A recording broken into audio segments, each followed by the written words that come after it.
Boa noite a todos. Meu nome é Márcia Higuchi, sou doutora em Neurociências pela Faculdade de Medicina de Ribeirão Preto da USP. Antes de mais nada, gostaria de agradecer muito o convite da professora Luciana e também agradecer o empenho de toda essa equipe, porque tentar conscientizar a sociedade em relação ao estado atual da educação brasileira é uma missão de extrema importância, mas também bastante difícil. Bem, eu vou falar sobre a importância da alfabetização na visão neurocientífica. Vou começar a minha explicação através dessa foto que pisca, tá? Mas poucas pessoas vão perceber que existe um detalhe, que ele vai mudando conforme ele pisca. Por que geralmente as pessoas não conseguem perceber a diferença? Porque a quantidade de estímulo é muito grande. Então, muitas vezes a gente precisa focar a atenção no detalhe para que consigamos perceber o que está acontecendo. Por exemplo, quando eu mostro onde ocorre a modificação, muitas pessoas vão conseguir perceber. Depois que eu mostro onde fica a localização, geralmente a grande maioria das pessoas conseguem perceber o barco que aparece, some, tá? Mas qual a relação dessa experiência em relação à alfabetização? Toda. Por quê? Focar a atenção em detalhes é importante no processo da alfabetização. É o seguinte, existem inúmeros estímulos. E geralmente, se você não foca a atenção, você vai prestar atenção em informações indevidas, certo? Por exemplo, eu fui alfabetizado pelo método silábico e tem um método fônico que é bastante interessante nesse sentido.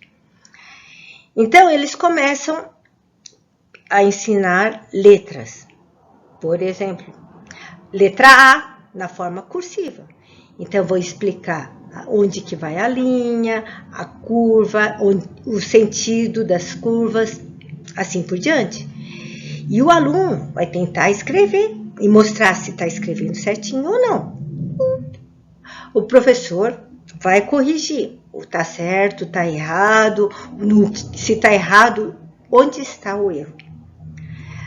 Depois que o aluno entende, ele tem que repetir várias vezes. E todo esse processo é de extrema importância. Tem alguns alunos que conseguem aprender mais rápido, mas outros têm mais dificuldade. Mas, de qualquer forma, a repetição é importante. Depois que eles dominam a letra A cursiva, aí vem a letra de forma, a mesma letra A, depois as letras maiúsculas e as minúsculas. Depois que os alunos dominam as letras, aí podem ser trabalhadas as sílabas. Por exemplo, T mais I é Ti, J mais O é Jô e L mais O é Lô. E, juntando as sílabas, fica a palavra tijolo. Quando o aluno já domina todo esse processo, ele vai chegar e ver essa sequência de letras e fala tijolo e logo vai associar com o objeto. Mas qual o problema desses métodos? É que na maioria das escolas brasileiras eles são proibidos.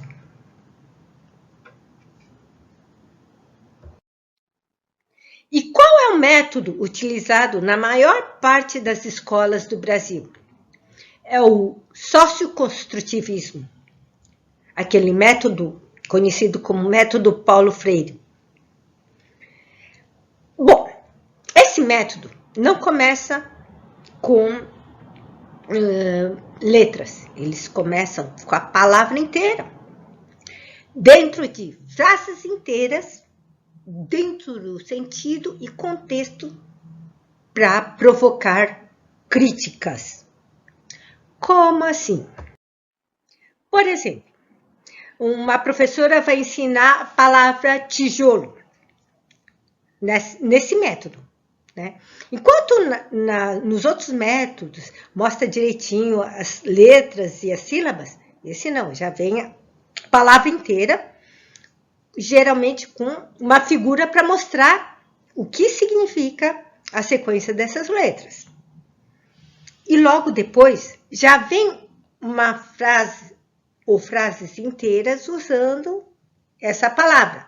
Por exemplo, meu pai é pedreiro e trabalha com tijolo. É necessário um sentido e um contexto, tá? Opa, pedreiro, então o salário é baixo. E qual seria a crítica? Existe a opressão do patrão. E tudo isso é feito geralmente por um professor, uma professora com uma fala extremamente enfática. Agora eu chego e pergunto, como que fica o aluno no meio de todas essas informações? Como ele vai chegar a identificar cada letra, sílabas e sons que chegam e resultam dessas letras?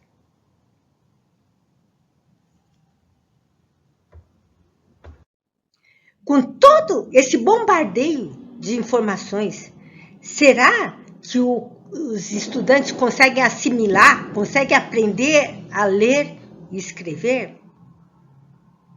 Eu acredito que não. Por quê? No exame de Programa Internacional de Avaliação de Estudantes, PISA, em 2022, indica que 50% dos alunos com ensino fundamental são, no mínimo, analfabetos funcionais. Gravíssimo! O que é um analfabeto funcional? Analfabeto funcional é uma pessoa que consegue até ler o que está escrito, mas não consegue compreender. Aí eu pergunto, como uma pessoa que não consegue entender o que está escrito vai aprender através da leitura? Porque assim, ó, mesmo a gente que tem a leitura precisa, muitas vezes a gente lê e repete várias vezes determinados trechos, porque às vezes a escrita é meio confusa ou é algo muito difícil, tá?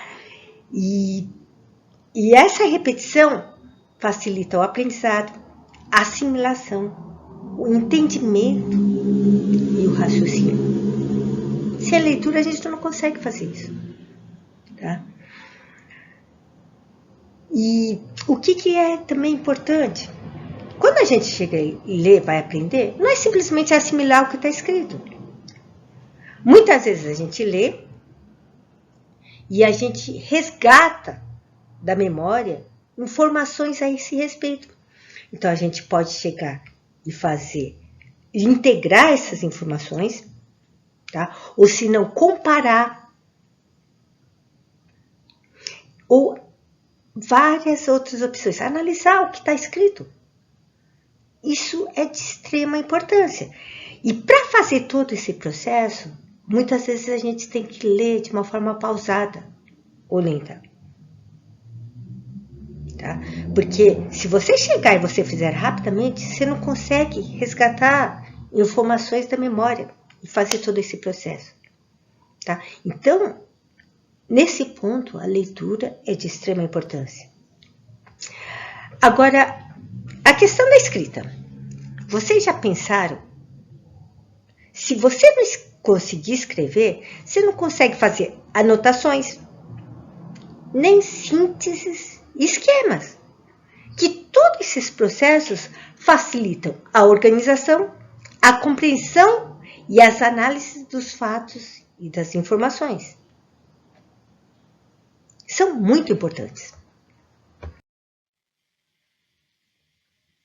Portanto, a falta da capacidade de leitura e escrita impossibilita todas essas ações que são importantes para o aprendizado e para o raciocínio. Outra questão: como ficam os alunos? Analfabetos ou analfabetos funcionais na sala de aula? Eu acho que assim, é fácil compreender que a falta de capacidade de leitura e escrita provoca defasagem no aprendizado. E essa defasagem começa a causar alguns problemas emocionais, tais como insegurança, baixa autoestima, ansiedade. E outro problema bastante grave: dispersão da atenção. Por quê? Se o aluno tem defasagem no aprendizado, não vai compreender o que o professor está falando.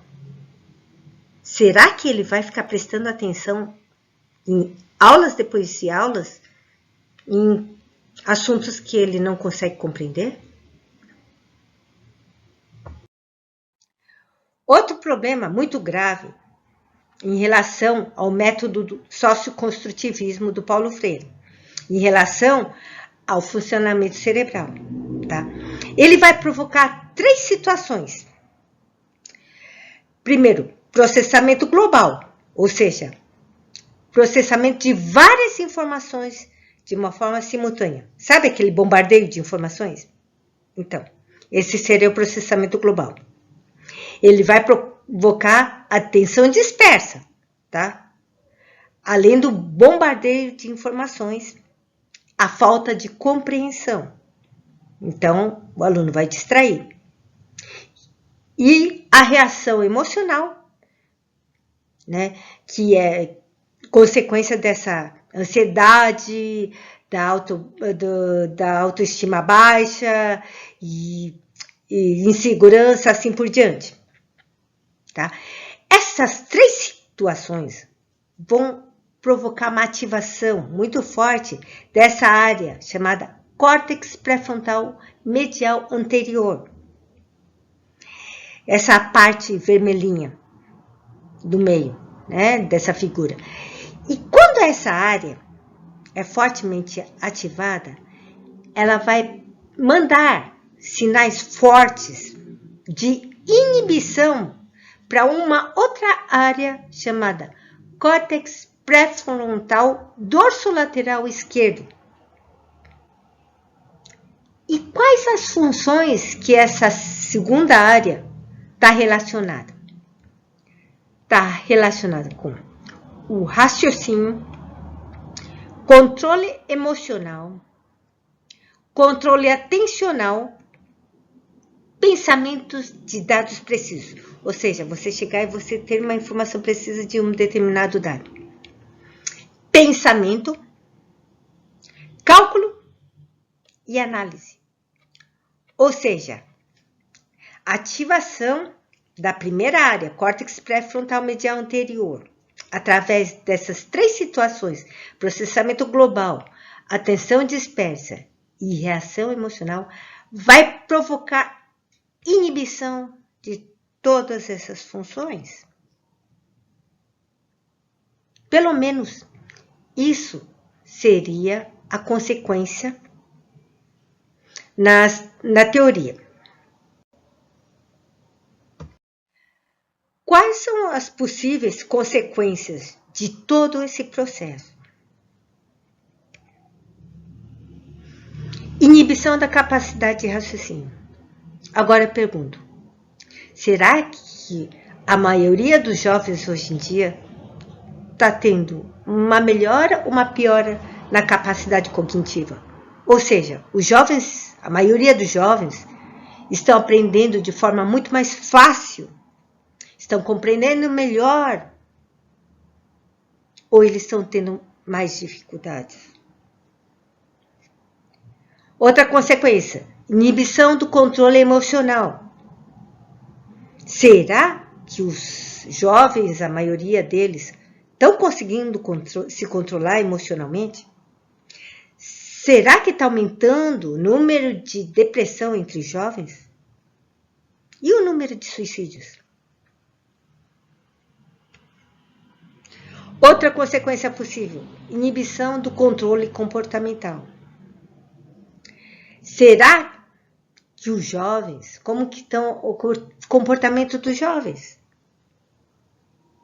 Vocês percebem muita arrogância, prepotência entre os jovens? Maioria dos jovens?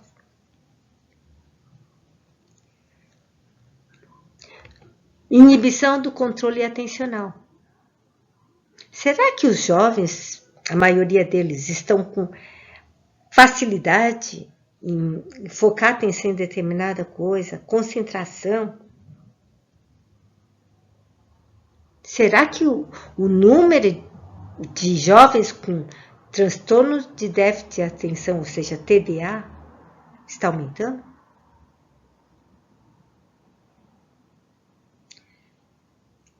Agora, eu gostaria que vocês pensassem se isso realmente está acontecendo ou não, tá?